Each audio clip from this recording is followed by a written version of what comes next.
Hello everyone, this is Hassan from Mouthful Economics. In this video, we'll talk about four quadrant diagram. To draw a four quadrant diagram, we need two number lines. Now this will become the first number line and this will become the second number line. Now arrows on each side, 0 in the middle, we have 1, 2, 3. As you go from left to right, the numbers get bigger. If you go from right to left, the numbers get smaller. Here we do the same thing, 0 in between, 1, 2, 3, 4, 5, and here we have -1, -2, -3, -4. Let us name this first number line A and this second number line B. Now take number line B and rotate it anti-clockwise to make it vertical. Okay.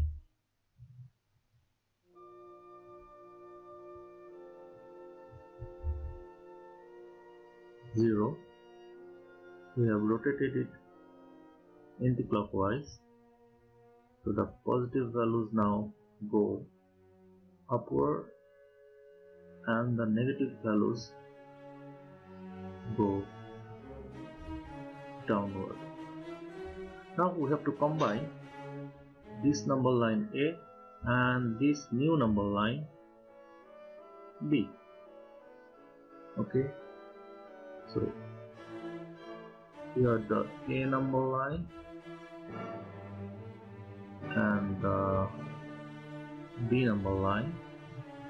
Let us put the arrows.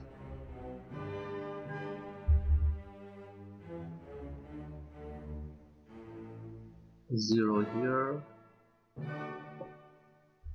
Let us name A number line X O X prime and B number line Y O Y prime. Now this is a four quadrant diagram. Why this is known as four quadrant diagram? Because there are four quadrants. This is the first quadrant, this is the second quadrant, this is the third quadrant, and this is the fourth quadrant. There are two axes. This horizontal axis is known as x-axis and this vertical axis is known as y-axis. Now let us put the numbers here: 1, 2, 3, 4, 5, and here -1, -2, -3, -4.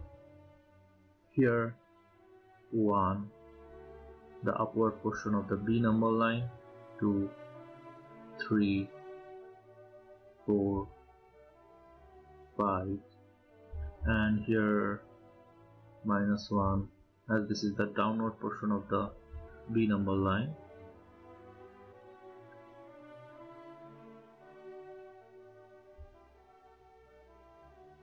Now if you look closely on the first quadrant here, you will see that both the x-axis and the y-axis values are positive.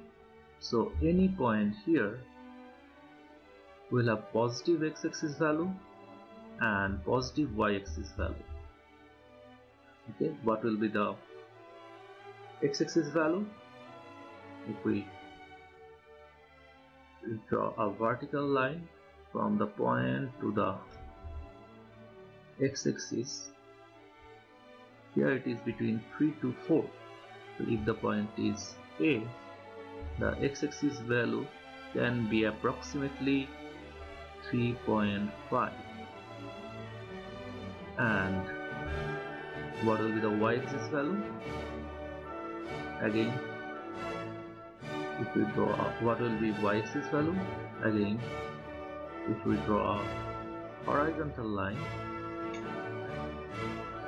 then the horizontal line intersects y-axis here, so it is pretty close to 4. Let us say this is 3.75, so this is 3.75. See here, to ID a point, we first add the x-axis value and then the y-axis value. So always remember that for any point, first put the x-axis value, then the y-axis value. For the first quadrant, the x-axis value is positive and the y-axis value is also positive for any point here. For the second quadrant, see here, x-axis values are negative.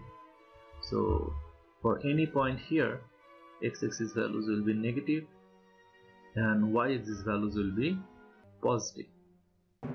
For the third quadrant, both x-axis values and y-axis values are negative. So x-axis value is negative, y-axis value is also negative. And for the fourth quadrant, x-axis values are positive and y-axis values are negative. So for any point here, x-axis values are positive and y-axis values are negative. Now take a point B, which is 3 and 5. That means here x-axis value is 3 and y-axis value is 5. So x-axis value is 3 and y-axis value is 5. How to draw the point? First, draw a horizontal line from 5, then draw a vertical line from 3. These two lines intersect each other here, so this will be point B with x-axis value 3 and y-axis value 5. See here, this is the x-axis value and this is the y-axis value, 3 and 5. Say another point C, x-axis value is -2, y-axis value is say 3. So x-axis value is -2, y-axis value is 3. How to draw it? Again, first have a horizontal line, then a vertical line from 2. Both of them intersect each other here, so this will be point C with x-axis value -2 and y-axis value 3. Now if we have a point D where x-axis value is -3 and y-axis value is also -3, so x-axis value is -3 and y-axis value is -3. First draw the horizontal line, then draw the vertical line. We have to extend the horizontal line. This will be here, the point will be here somewhere. So this is point D with -3 and -3. So we have another point E where x-axis value is 2.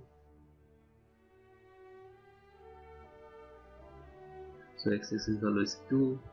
So again, first draw a horizontal line, then draw a vertical line from 2. Both these lines intersect each other here, so this will be point E.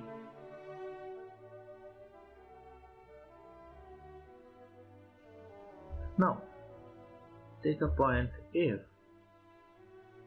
where x-axis value is 0 and y-axis value is 2.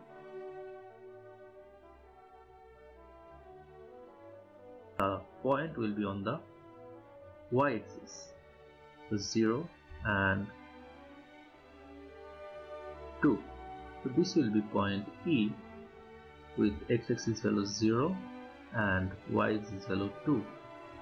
Again, take another point F with x-axis value 5 and y-axis value 0.